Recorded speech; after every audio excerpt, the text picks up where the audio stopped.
All right, now I'm going to share. And I think as soon, okay, now you can plug it in, Aiko.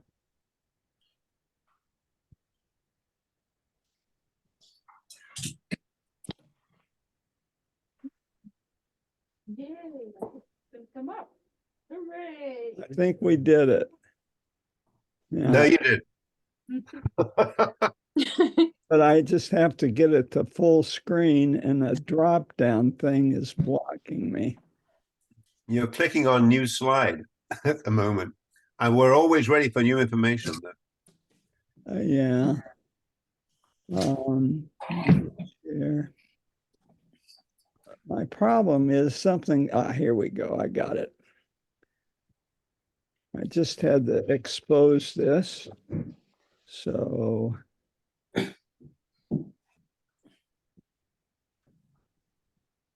all right, now we got it. I thought I'd throw this in just as a heads up for planning your future calendar.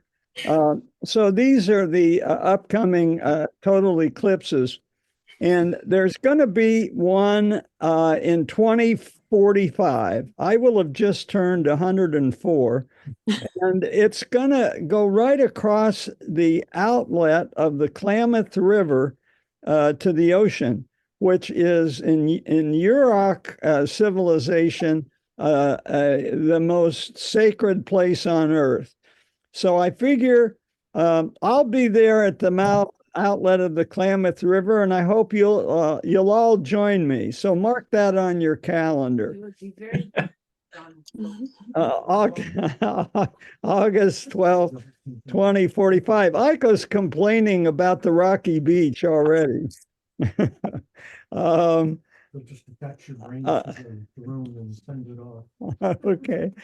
All right. So I'm going to start with a new graphic, just right down Pepper's alley.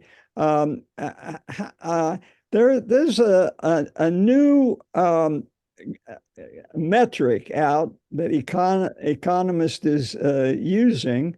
They're very good at canvassing all the campuses in the United States to see who's coming up with new graphics. And they found the University of Denver has got this way of measuring the influence capacity of countries comparatively.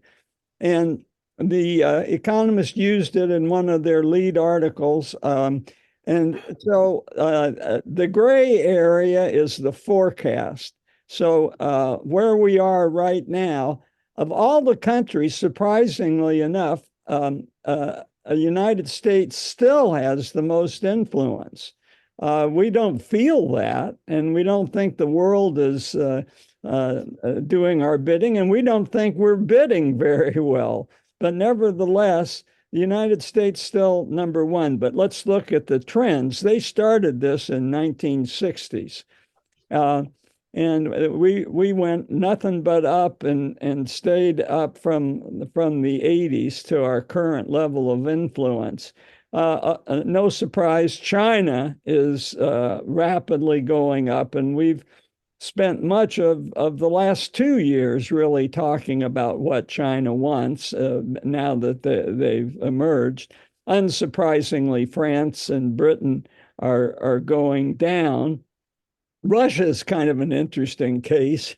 They were going up, and then they started misbehaving in Crimea, and they've kind of gone down, but not as down as we all think they should go. India, we talked about that, I think, last week. They're on the upward trajectory. Brazil is kind of even. I think this downward trend was when Bolsonaro came and green-lighted burning the jungles.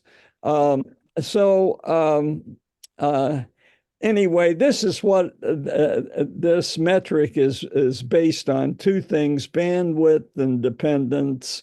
And these are the individual components. I won't take time to go through it. My my job is to make it as sweet and simple as I can. So, but you stop me if I make it too simple. And then they, of course, come up with a map that you can interact with and figure who's influential and who isn't. The interesting thing was what somebody else did with this data, and they crunched it. So they looked at countries that punch above and below their weight, which is, do they meet expectations? And the United States is more than meets expectations given our place in the world. China is right up there, but of all and a lot of European countries are above expectations just because of the advanced economy. But Japan is low, and that's my segue for today's conversation. So overperformers, we just went through that list, but underperformers, people that don't punch up to their weight. What does that mean? That's a boxing term, and it means you're not fighting against somebody your own weight, or you're not pulling your own weight would be, I think, the metaphor that we would use. I think punching above your weight is a British term, but correct me if I'm wrong. So Japan's been punching below their weight ever since World War II. But things are changing, and that's why I wanted to talk about Japan today.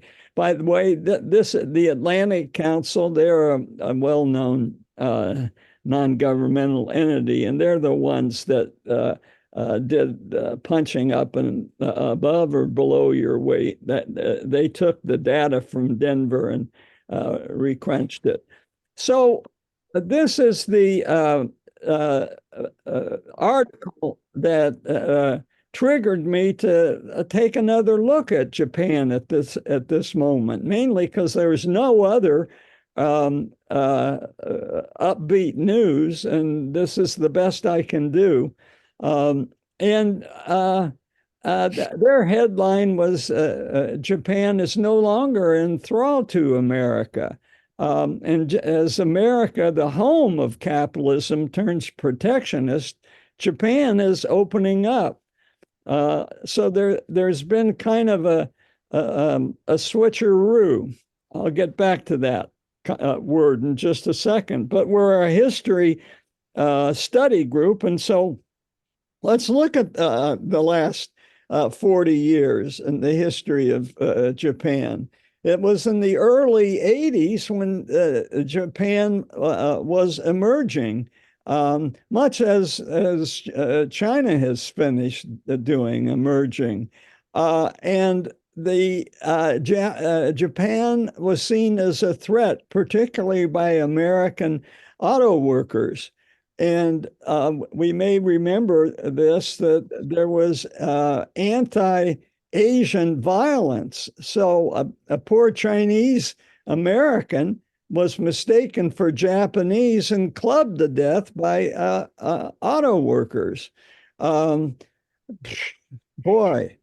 And it wasn't just the auto workers. The American establishment said, we've got to do something. I mean, by then, Japan had purchased Rockefeller Center and was buying things in America all over the place, and people were feeling threatened. So our government imposed trade restrictions on Japan. Japan had been protectionist after World War II, as any country would be that's trying to recover. And so we said, okay, Japan, you've been protecting long enough, open up your market. It's just kind of what we're trying to do with China now. And it was only when the uh, uh, uh, Japanese asset price bubble burst, and that was in the early 1990s, that this whole animosity dropped. And here's auto workers violently destroying a Japanese pickup truck, it looks like. Yes, Homer. Well, when did the Japanese companies start building in America? Just what this sign is asking for. So that's what they eventually did. They started putting their auto plants in Tennessee, I know, and I think in the Carolinas, and that surely helped. Sure. Yeah. So go on to the next here. So the Japanese lost a decade in there. And China, the reason why this is interesting is China might be just beginning to start a lost decade. But the most striking thing was the land values in Japan, how precipitously they fell. All Japanese assets when the bubble burst. Oh man, my God, goodness, this isn't worth as much as we thought. Their stock market went down 60%, and they stopped growing. And I think the government in Beijing is worried that they're at a moment like this, where Japan went through a long period of deflation.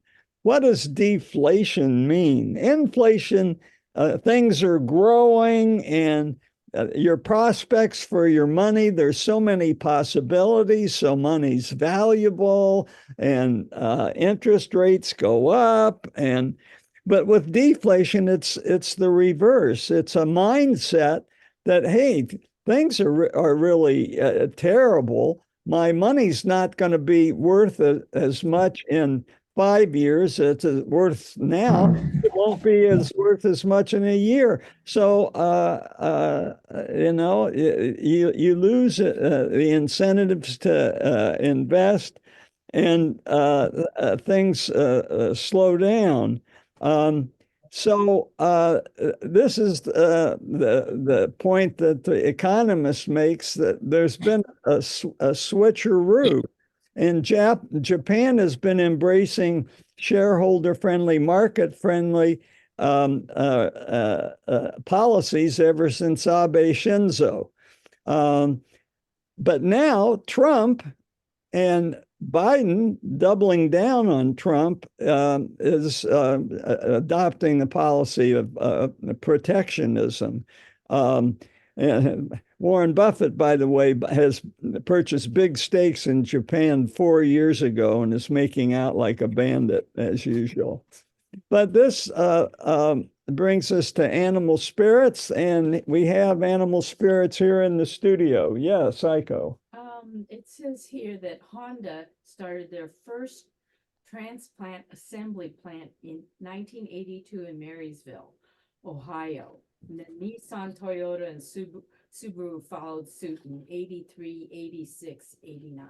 Uh-huh. Thank you. We've got our fact checkers here in studio working very quickly. Thank you. So the psychology of inflation and deflation. Animal spirits is a term that John Maynard Keynes first used. And what does that mean? When an economy has animal spirits, things are on the up and up. Basically, people are optimistic. Quite often, at the end of a bubble, you get what's called a Minsky moment. The Minsky was an economist, and the Minsky moment is when one person, just one person, says, wait a minute, I think there's a bubble. I'm selling. I'm going short. And then it's like a snowball. And the Minsky moment, the bubble bursts and the animal spirits disappear. the psychology. I think Minsky got a Nobel Prize. So it's all the way we think, and that's primary. And so China now, facing the headwinds of depopulation, is losing their animal spirits. People are not investing. They're experiencing deflation, just like Japan did. But in Japan, the economist says, say sayonara to deflation. Prices are rising finally in Japan. Large firms in Japan have granted the biggest wage increases in 33 years. Xenophobia is down, interestingly enough, and I think Aiko and Shigeko may be able to endorse this idea that you see more immigrants in stores now in Japan or on the streets. It's not going through the roof. That immigration to Japan is still small by Western standards, but it's starting to go up. And the economy is more buccaneer. There's more shareholder activism, more takeovers, more disruptive annual stockholder meetings. And one thing that's enabled that is the cheap yen. But the other thing that's helped Japan is Toyota's hybrid. So the hybrids have a staying power. People were thinking, oh, we're going full electric. Well, people aren't going full electric. There's a little bit of anxiety about buying full electric because of the limitations of the batteries and where are you going to recharge.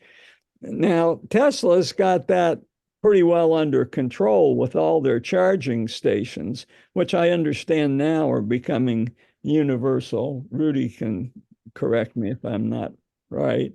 And the other thing Japan's doing is going into high tech and chip manufacture, and they put up new chip plants lickety split. Less than 2 years after the idea, they were open for business.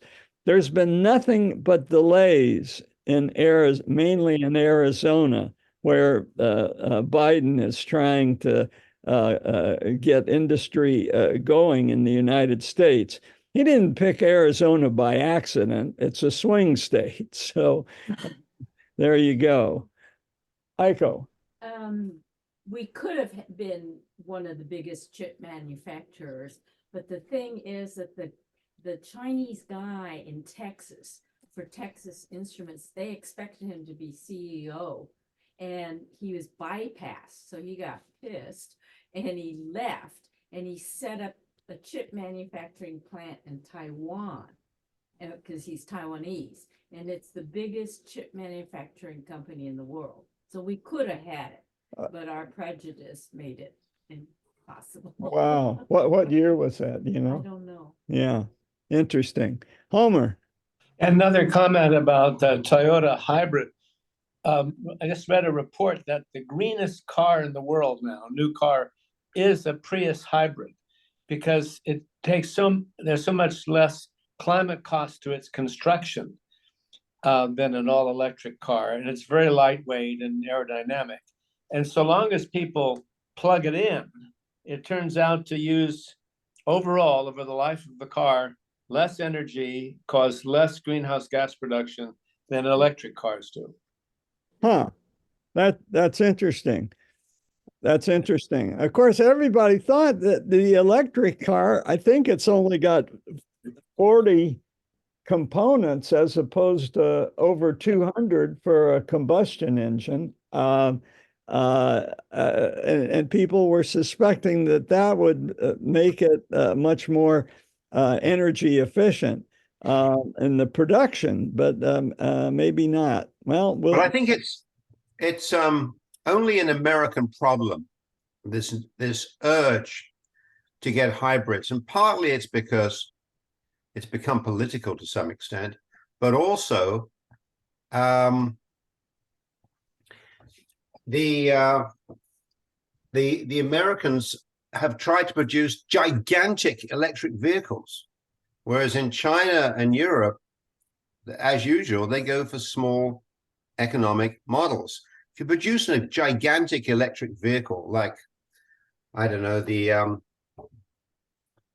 Rivian, of course you're going to need huge and heavy batteries. And so I think it was Homer was saying that makes it less environmentally cautious. Yeah. The other very American feature of all this argument about causing not such a rush into electric vehicle acquisition is the idea that you're going to run out of power on the road because apparently we take 300-mile journeys every single day. I'm a biased proponent of electric vehicles, so you can take what I say with a pinch of salt. I've had one for just over 5 years, and I've had to use a supercharger 9 times on trips, usually to Los Angeles or San Diego, in that 5 years. So mostly you charge at home. Of course, you have to have availability of if you had to plug the car in at home, and if you live in an apartment, that's more tricky. Okay, this is about Japan, not electric vehicles. I apologize. Well, it's interesting you say that. In Europe, it's almost impossible to take a 300-mile trip, whereas I mean, in one day, given the expanse of our country. But there's also this love of bigness, the Americans' love affair with the car. And I thought it was best typified in a French movie. I don't know if you saw La Belle Americaine, Homer.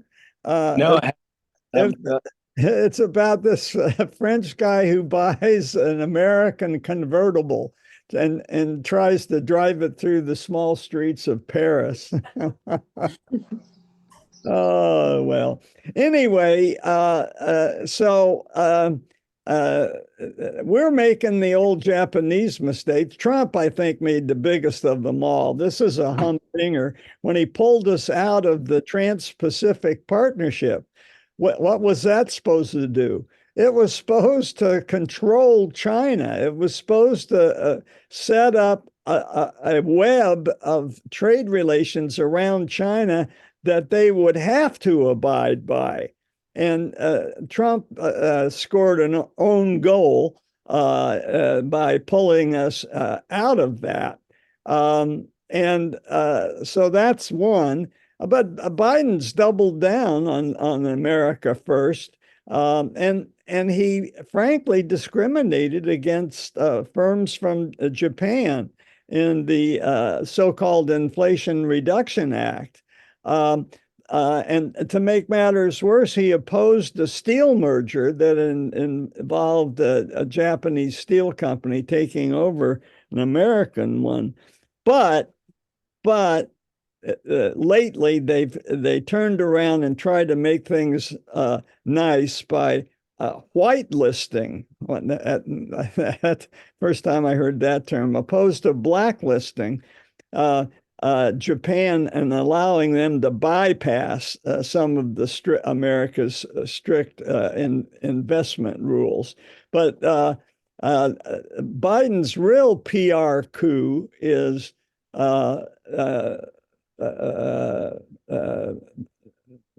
brokering the Japanese astronauts who are going to be the first non-Americans to set foot on the moon. This was announced when Kishida came on his state visit. Kishida, when he delivered his message to joint House of Congress, the future Japanese astronauts were in the gallery. He said some nice things. The United States is not alone in its work. And he said on a spaceship called Freedom and Democracy, Japan is a shipmate. We're on deck, and we are ready to do what is necessary. So this celebration of things Japanese, part of it is from this geopolitical move we see taking place, one of the positive geopolitical moves in the eyes of Americans. But he also kind of chided America, and he said, remember, America plays a pivotal role. And he said this right in front of Mike Johnson, who's more than anybody else is trying to remove American influence from the world stage. And he just went right ahead and said it. There's an undercurrent of self-doubt that I think collectively Americans are feeling about what our role in the world should be. So good for Kishida for stepping up. And he's going to take his lumps because obviously security concerns are the big thing. If the Japanese have to pay more tariffs, so be it. And he's given China and North Korea and their bad actions. Japan's realizing they've got to take defense more into their own hands, and got to get involved in making weapons and investing in them, and the tech industry that surrounds the military supply. So, and then just to lighten up a little bit, Japan is seen as really the non-China leader in Asia. They're our valuable partner. And so when they came for the state visit, they got an upgrade to the security pact, called the biggest in decades. And then a state dinner. You don't get those all the time. Here you get Paul Simon performing. I'm going to do a little riff on music and state dinners, if you'll indulge me. But this is only the 5th state dinner since Biden's been in office, and these are the recipients. Interestingly, 3 out of these 4 are Asian. The riff on the state dinner, Paul Simon, I just remembered when Prime Minister Kazumi came for his state visit with W. Bush, and he was an Elvis impersonator. And he was goaded on by Bush, who prompted him because he knew Koizumi had a tendency to burst into song, and Koizumi did, and was reported saying "Love Me Tender," and they showed the lyrics. Wise men say only fools rush in. Well, guess what? That's not "Love Me Tender." So correction. Those lyrics are "Can't Help Falling in Love with You," which is one of our favorites at our sing-along. This is later at Graceland, looking at Elvis's pink Cadillac. So the state dinner, I thought, not my specialty, but I thought some of us would be interested in knowing that the decor was replicating a koi pond. And the flowers. The botany of the event included blooms native to both nations, all these wonderful flowers. And then beautiful table decorations, including silk butterflies.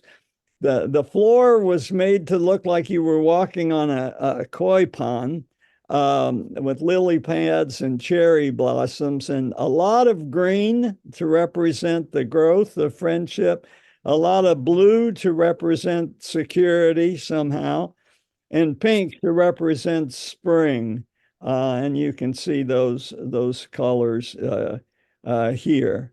And so the economists' optimistic conclusion is that Japan is no longer punching below its weight, and it'll influence other Asian countries to adapt the economic policies that the economist favors, which are, of course, are a liberal free trade to the nth degree. But it's also, the economist points out, the true American secret sauce. Rahm Emanuel is our current ambassador to Japan. And so for those of us that have followed Rahm Emanuel, we're very amused to hear that he, from his perch in Tokyo, routinely trolls China. And especially what struck us in the last year, the repeated disappearance of Chinese ministers and cabinet officials. And he doesn't mince in any words. He says there's some sort of unemployment race going on, that you've got the high unemployment of the Chinese youth, but you also have increasing unemployment of Xi's cabinet. And he even says it's like Agatha Christie's novel, Then There Were None, which I thought was a very ingenious troll. But Fareed had Rahm Emanuel on as a guest last week, and it really makes the point about how Japan is really the keystone to our relationships, and you got to build those up, and so there's been joint naval exercises in the South China Sea, where China has been causing all kinds of problems with Japan, Australia, and the Philippines. And Rahm Emanuel says that throughout Asia, Japan is now the most trusted country, period. And that, of course, is a big change since the end of World War II. And that it's doing very well. It's now the third largest spender on defense.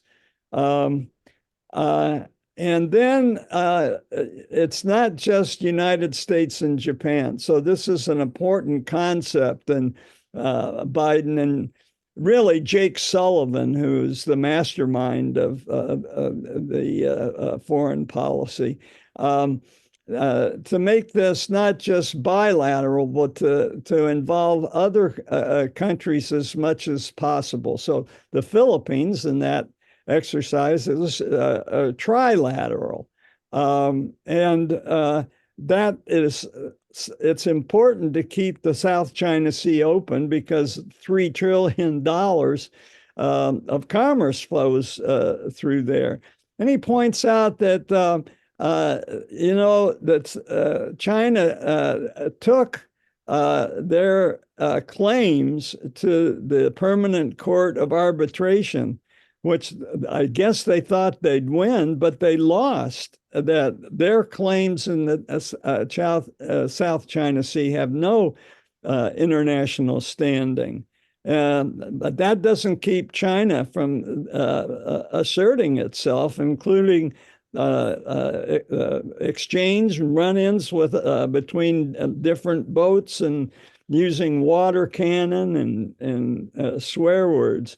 So here's the Philippines and Japan. They haven't always been super strong, but Biden is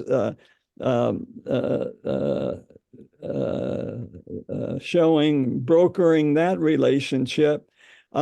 But this is where I'm going to go off the rails a little bit with music and diplomacy. So I've already talked about Koizumi and his Elvis impersonation.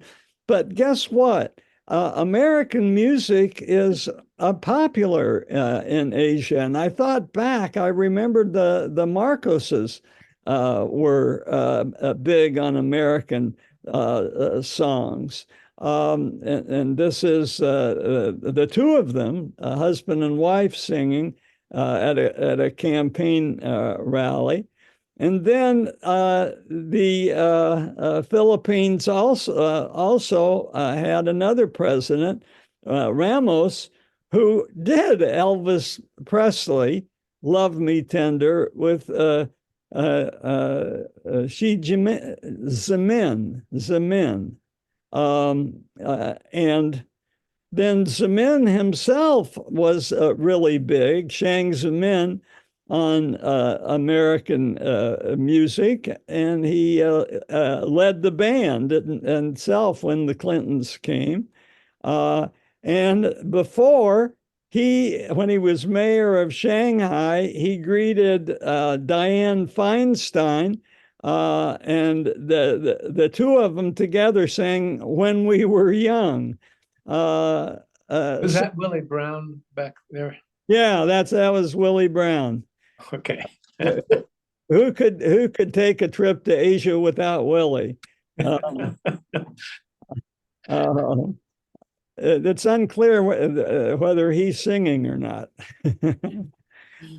Anyway, so for Jake Sullivan, he puts all this together. This is lattice deterrence.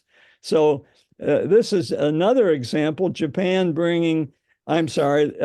bringing Japan and South Korea together, right? They've been fighting over comfort women incessantly for the last couple of decades. And then Australia is part of this lattice as well. And what the lattice does, it explicitly replaces hub and spoke, where U.S. foreign policy mavens have seen that we're in the middle and everybody relates to us. No, that's not the best way. The best way is a lattice work with all these cross fertilizations that give the strength of a lattice instead of a wheel. And Foreign Policy, a respected journal, has deemed this an astonishingly strong configuration, and balancing not only against China, but maybe even making the whole thing Trump-proof. So there you go. So any questions before we go on to show and tell? Comments? I have a couple of questions. Do you think that Japanese politicians have more family connections than US politicians? It's pretty well known that politicians in Japan are described as coming from political families, right? Yeah, I think every place there's a tremendous advantage to being from a political family. See the Bushes, see the Clintons. Yeah, but I think what's unique about Japan is their political parties, right? I think the political parties have, ever since World War II, uh, the same political parties have been there. But I don't know about family. Anybody else know? I do know that Shinzo Abe, or Abe Shinzo is the correct way to say it, was related to a post World War II prime minister. I can't remember his name, but that's the only example I can think of. Okay, let's go on. Shigeko's got a show and tell. I hope I've got your pictures in the right order, Shigeko. Oh, that's a picture of a robot picking up dirty dishes. It was really cute. And they're very technologically advanced. They even have a robot greeting you and asking you into the restaurant. It was very impressive. So depopulation is no problem. Yeah. That's part of the Hiroshima Memorial, and I thought that was really interesting. It's called Centopath, CENOTAPH, for Korean victims. And out of the 400,000 people that were killed, 45,000 were Koreans, which I didn't know about. So that's their memorial. Uh-huh. May I add that, because I've only just read it, is that Kishida is from a Hiroshima family, and they lost several members in the nuclear attack on Hiroshima. Oh, really? That's in Wikipedia. Huh. Oh, do you know the Kishida family? No, I don't. No, I don't personally know the Kishida family. Although I do have a friend who was a consultant in Tokyo who knew Kishida's aunt, who spoke excellent English. That's the limit of my knowledge of the Kishida family. What's going on here? This is the Wedded Rock, and it's affiliated with the Kutami Okitama Shinto Shrine in Ise Bay, and it joins the husband and wife with a rope. I thought that was pretty. Yeah, nice.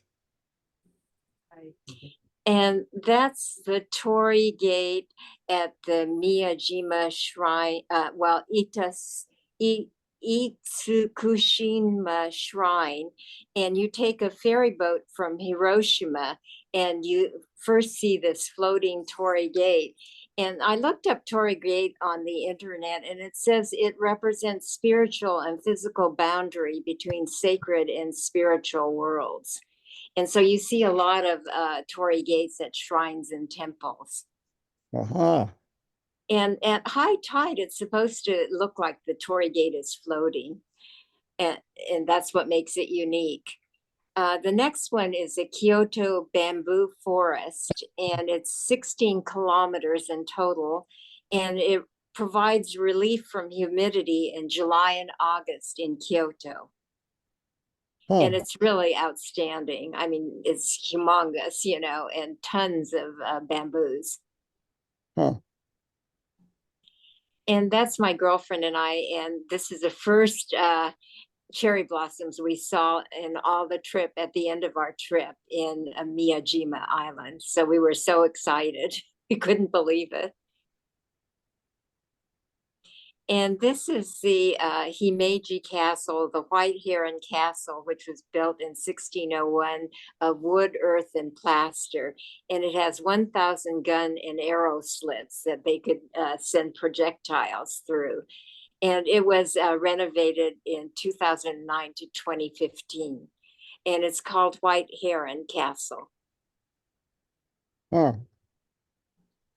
And this is our ryokan in the Ise Bay. My girlfriend didn't like sleeping on the floor. I didn't find it that bad, but the baths were really wonderful. What do you call them? Onsen baths. Okay. And you got a real chair. Well, yeah, she preferred the chair to the bed. Okay. Aiko, did you want to say, were you gonna, or are you stretching? Okay. And that's part of the Hiroshima Memorial for the Children's Peace Monument in memory of the children that were killed. And the statue is based on the story of Sadako Sasaki. And she folded 1,000 cranes, believing that she would get better, but she never did. And so people still send cranes to her memorial to this day. Wow.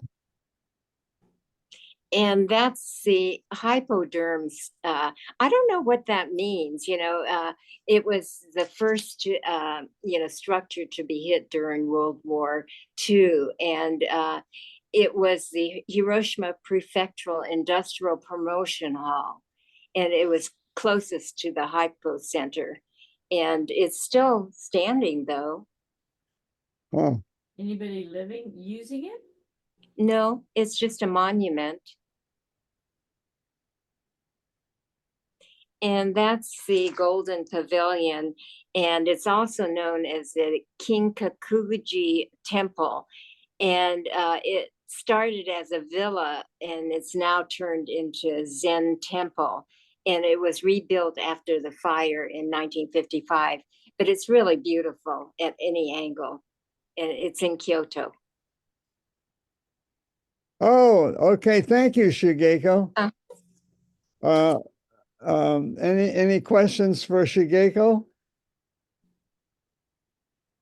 If not, we'll go on to David, who doesn't have to go to Japan to get in the mood. He's redecorated his dining room. Hey, one question was that all of the slides that you showed, there seems to be people around. Did you find anything that other than perhaps the last slide here, that there weren't many people around? Oh, there's too many people. I think my sister's gonna show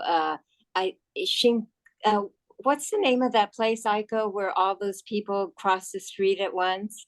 I mean, there's so many people, and they said there's about 50 million people surrounding Tokyo, but they all get along. We ran through the subway station. No one pushed each other. We just walked fast, and it was so clean, and you don't see any homeless people. So, I mean, it's just really different, and maybe it's because it's a homogeneous society that people get along. I don't know. That definitely was our experience as well. Uh-huh. So this is, Yeah. so when we were there in 2008, and we went down kind of a less traveled part of one of the subways and the subway stations, and they had the homeless people had their own little cardboard units that they would set up at night, and they had their little slippers next to them and all of their goods, and then during the day they would pack them all up and store them. So the homeless people were kind of invisible, but and not harassed, but they were there. So it's interesting that maybe they're not there anymore. Well, my sister said she saw some, so maybe I wasn't in a place to see them, but it struck me because I'm from LA and we have homeless people all over the place. So, I was wondering how they managed them and where they slept and everything. Thank you. Do you have any, do you ever watch I think it's called Midnight Diner? Oh, yeah. No. On Netflix? And you see the vision of the intersections and the amount of traffic.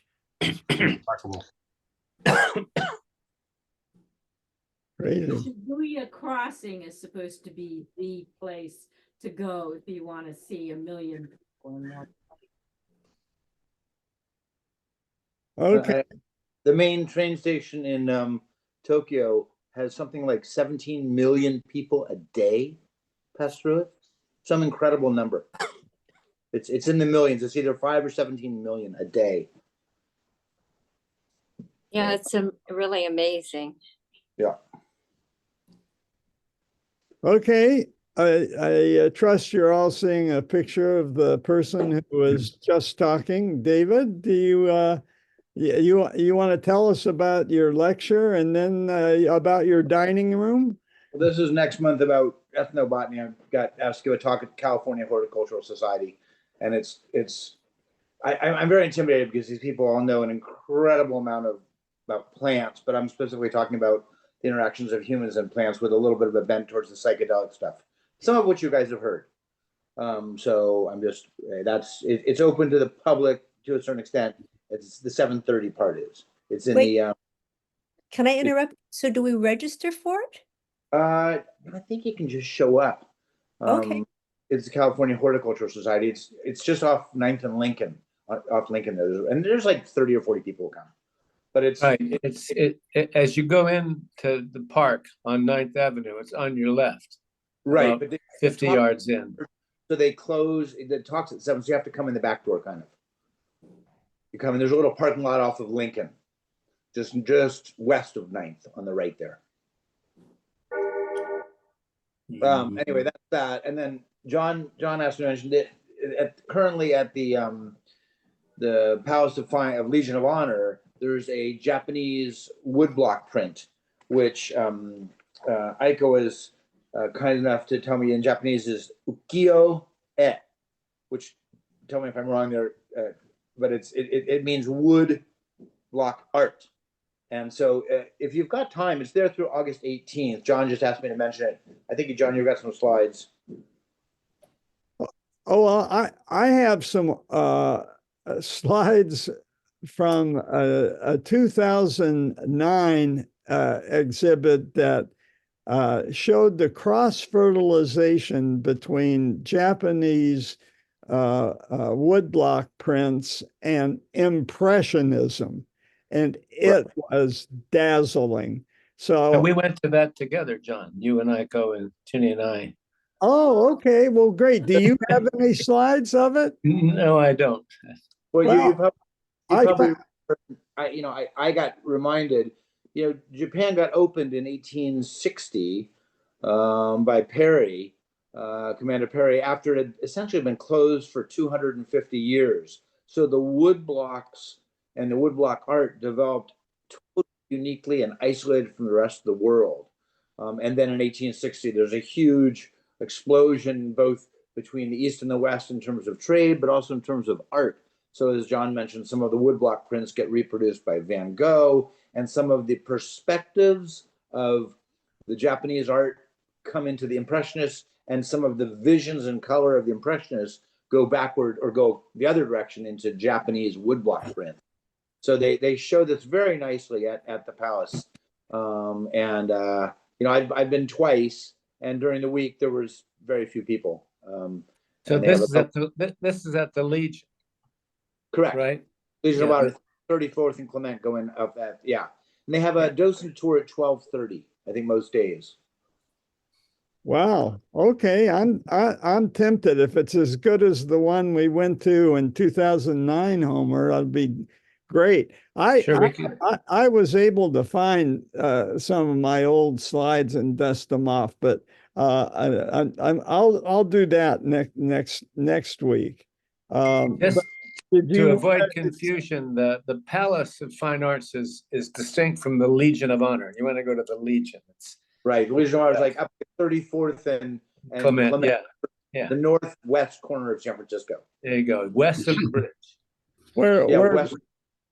So this is a very famous picture called The Wave by Hokusai, and it's actually one of 36 views of Mount Fuji.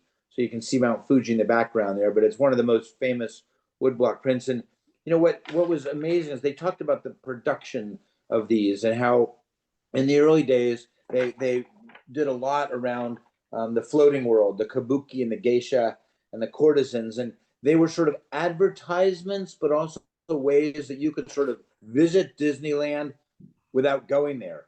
So a lot of the wood blocks were done early on were of people and of courtesans and of beautiful art. And then in what is a production of 4 different artists, the publisher, the painter artist, the wood carver, and the printer, there was a transformation later on, and they started doing nature. So this was the scenes of Mount Fuji that were very popular, and this is by Hokusai around the 1850s. Yeah, or this is sorry, 1832. This is a little earlier. And then I don't know what else you have, John. Oh, this was fun just for my interest of death. This is sort of sex and death. This is, you know, a courtesan slash geisha woman who the guy on the left, you can just sort of see his genitals there hanging out underneath the monster that's erupting. But there's some psychological drama, and I can't read any of the Japanese, but there's something up there that might explain. But I just found this sort of fascinating. They really dealt with a lot of psychological issues, and including sex quite dramatically and in a very straightforward way. But this one kind of combined sex and death. I thought that was interesting. What else, John? Oh, this just shows you the way they made them. So they made an initial, the top piece, which is the black register. It's like the outside square frame. And then in a series of up to 20 different woodcuts, they would remove everything that wasn't going to be read. So if you look at her tongue, that's one red, her scarf over her shoulder. This is actually a 2010 print, somewhat on a spoof on eroticism, with the woman with the big tongue licking the ice cream that looks like potentially a male phallus. But each block would have a different color. So this one was the black register, and all the black ink would be on it. And they would carve out around where they didn't want it to be imprinted. They would then lay over the top of it mulberry paper on it. The blocks themselves are cherry wood, and they would be a series. So they would lay the black one. Then they would move to another wood block that just did the red, and they would do the red. And then they'd move it on to the yellow, and then the blue, and then the pink. And they would do up to 20 of these different kind of imprintations to actually get the final, which you see on the bottom. What's the Interesting. Thank you. Yeah. I think that's, yeah, there you go. That's it. Michael, take off. Oh, okay. This is cherry blossom in Tokyo, and tulips too. And the thing is that before I left, the weatherman said 2 weeks early in Japan, it snows in Tokyo, 2 weeks late now. And so finally, at my last couple of days, we saw some cherry blossom. But my girlfriend said that her friends and relatives went 2 weeks early and they nearly froze. These are my grandchildren getting ready for Christmas photos. And it's kind of amusing because the youngest one, the girl, she's sitting like a samurai, not a lady, Yeah. copying her brothers. And this, the Japanese just think of everything. I mean, to entertain, they are just totally into entertaining. And I know because we brought our grandchildren, I knew this was going to be a kids trip. And if you can believe this, this is a cafe where you can get coffee, not too much else, but it was a hedgehog cafe. The kids could pet hedgehogs. They could also pet 2 other animals. I forget the names of them, but anyway, they, you know, the kids just found that so delightful. Petting a hedgehog is not my deal.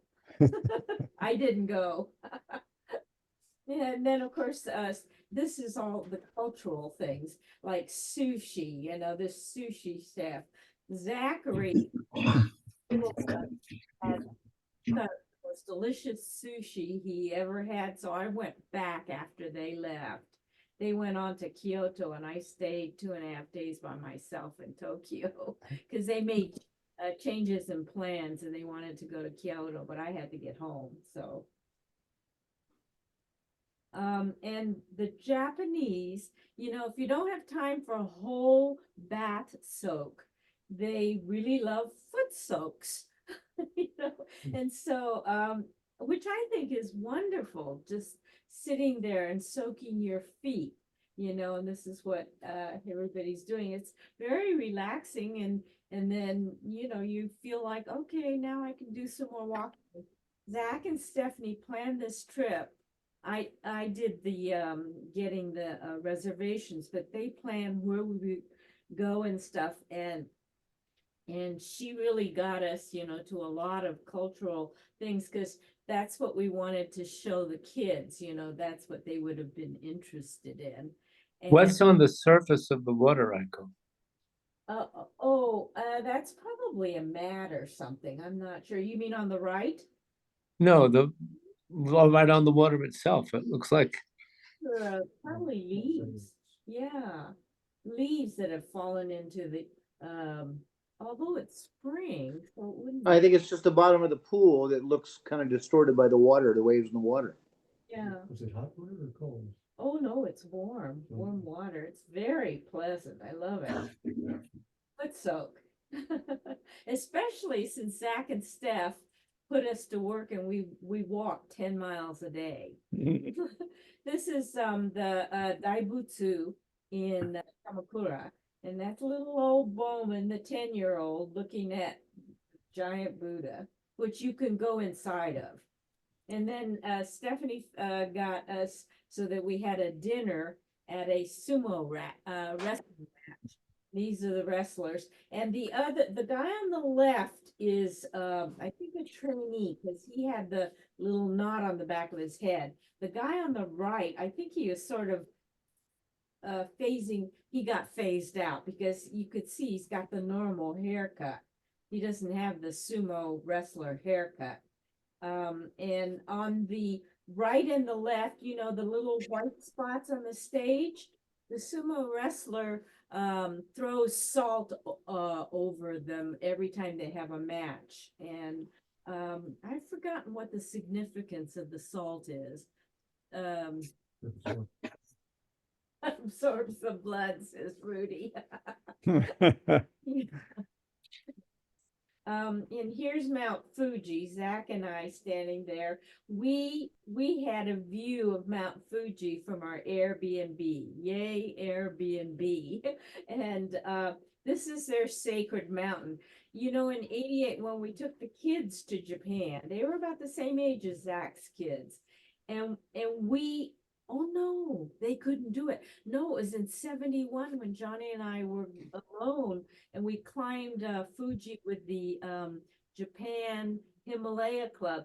You could run down the other side of the mountain to get down, and it was just all cinder, you know, and you could get down really fast. Well, it distorted the shape of the mountain, and they were furious about that. And so nobody can run down now. You can go up and walk up there and all that, but you can't run down. This is, we think it was a Calatrava bridge. If anybody's familiar with Calatrava, he's a Spanish architect, and his bridges, there's one in Reading. If you ever go up towards Oregon and go through Reading, go look at the Calatrava Bridge, because it's a magnificent, and they all look pretty much the same, but we think that's a Calatrava Bridge. In Reading, it's I think the Turtle Cove, a turnoff. Yeah. Highway 44, it's called the Sundial Bridge. Yeah. Bridge, thank you. Thanks, Jim. And the architecture was certainly very interesting too. That's a big dome thing that's, you know, the building. And then the next picture is of a wavy building. Tokyo was just amazing with its, you know, high rises. They were just unbelievable. But, you know, they're the largest city in the world, 38 million. Too many people. And then this is the place in Tokyo that's a children's thing, but adults love it just as much. And it's called team lab. And they've got like about 5 or 6 ways in which they kind of entertain you. It's touchy feely, visual, etc. This is done all with mirrors and glass, and there are these hanging flowers and stuff, but then they're reflected off of these mirrors on the floor, and so you get this visual thing that's just very, very beautiful and surreal. And of course, here I am sitting in the middle of it. You can go on to the next one. Oh, and then this is our friend Taka in Japan. When we went with our kids, that's Jeremy and Tim. And Taka was, oh, he must have been 30. He had an master's in architecture, but he was one of your early Japanese hippies. And he decided that he loved music and he loved pottery better than he liked architecture. And so he became a potter and a banjo player and playing, and he was a Grateful Dead fan. And he pursued all of this with fervor, but he was well married because he had a wife who had a job who gave them health insurance, and she had raised 2 daughters, and one daughter's a doctor, one daughter's a pharmacist, and Taka goes on his merry way being the hippie. Well, those of us who are well married, like Rudy and me, we say our gratitude. And this is Taka back then when he came and visited us with his daughter Yupi, and that's Yupi, and she became the doctor. And he is just a delightful person. This is us with him again. The kids are with him. And I guess the last picture is Taka today. He met me at twice in Tokyo. Once was at Narita Airport, and I told him, Taka, I've got to have good Japanese food, you know. I've got to have sushi. So we went to a good sushi restaurant. But I just wanted to give you a real quick review of my impressions of Japan. The Japanese love to shop. Oh my God. They and the Chinese are the world's biggest shoppers. And they hired Otani, and his face was all over everything. And I think the nutrition has gotten better in Japan because the young people seem much taller to me. There are so many crowds in Japan. And then one time in Harajuku, the street was just so filled with people. And then in Shinjuku, I just wanted to throw up because there were just too many people and they were going all much too fast. And there weren't any old people, you know. I mean, old people stayed at home.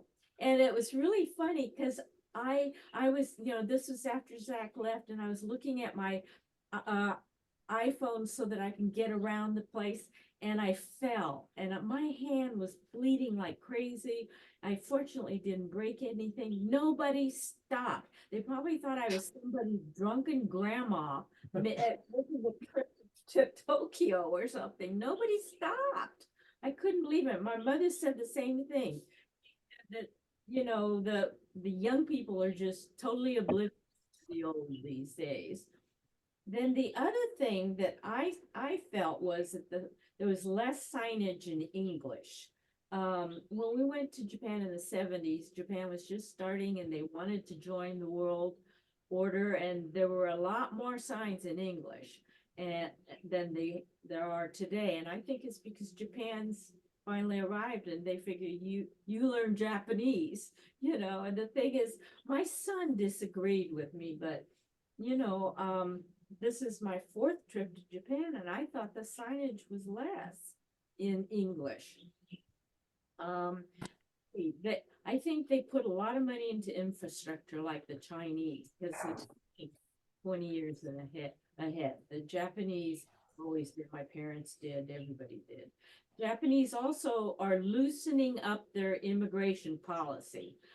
There were many Indian restaurants, Indian restaurants, curry restaurants. The Japanese love curry for some reason. I remember that when we took the kids in '88. They just had curry all over the place. And then there were these Indians, they open the restaurants, but they cannot become, their children cannot become citizens, because the only person that can become a citizen is a Japanese person a person born in Japan with a Japanese mother or father. So these Indian children are basically, if they're born in Japan, they're countryless, and the Japanese will not allow you to have two passports. You have to choose. And so, and that's what Trump wants to do. He wants to make it so that if you're born in this country, you don't become a citizen just because you're born here. And then let's see. There's shopping, lots of shopping, and my daughter-in-law and grandson went shopping, and they thought things were about 25% cheaper, but it is going up. The kids have a lot of friends who are Chinese, Japanese, Taiwanese, Koreans, and these people are really lucky because they get to go to these countries and visit their grandparents or whoever, and so they get a lot of experience in this world, Eastern world. There are very few garbage cans in Japan. And that's because of terrorism. That they don't want to have garbage cans around so you can dump a bomb in a garbage can. And so we had to carry our garbage around, which was a real pain. Lots of cherry blossoms. And then, of course, in the fall, beautiful, beautiful fall colors with the elms. And then now my sister said she got to fly, but everywhere I went, there was one ply toilet paper, pain in the wrong place. And then they also, they think of these things. It's really funny. It was only in the women's section. Zach said that it wasn't in the men's section, but the women's section, you sit on the toilet seat and you start rolling the toilet paper, and it sings a happy tune as you get your toilet paper. And so you can, keep listening to your music if you keep rolling the toilet paper. But anyway, I thought Japan was very interesting, and I'm grateful to Johnny that he paid for it all. My pleasure. And the kids, I think, really got, an interesting view of the East. Well, when we went about 10 years ago, the toilet paper did the same thing. And anybody want to guess what American song you heard when you rolled the toilet paper off? Home on the Range? Home on the Range. Aiko, you remember. You remember. Okay. On the Range.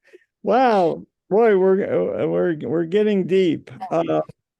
Okay, so I think we've gone over our time. Thank you for show and tell people. Hope you've marked your calendar for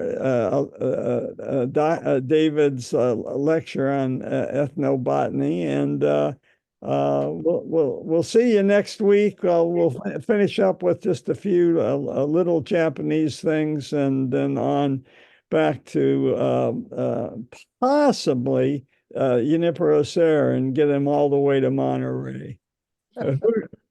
Who knows? Oh, well. Thank you. Thank you. This was wonderful. Yes, it was great. All right, thank you. Yeah, that's great. Yeah, thank you so much. All right. Thank you. You betcha. Yeah, it takes a lot of effort. Yes. Was great. Thanks so much. Okay, you're welcome, Sonia. Bye-bye. Bye-bye. Bye.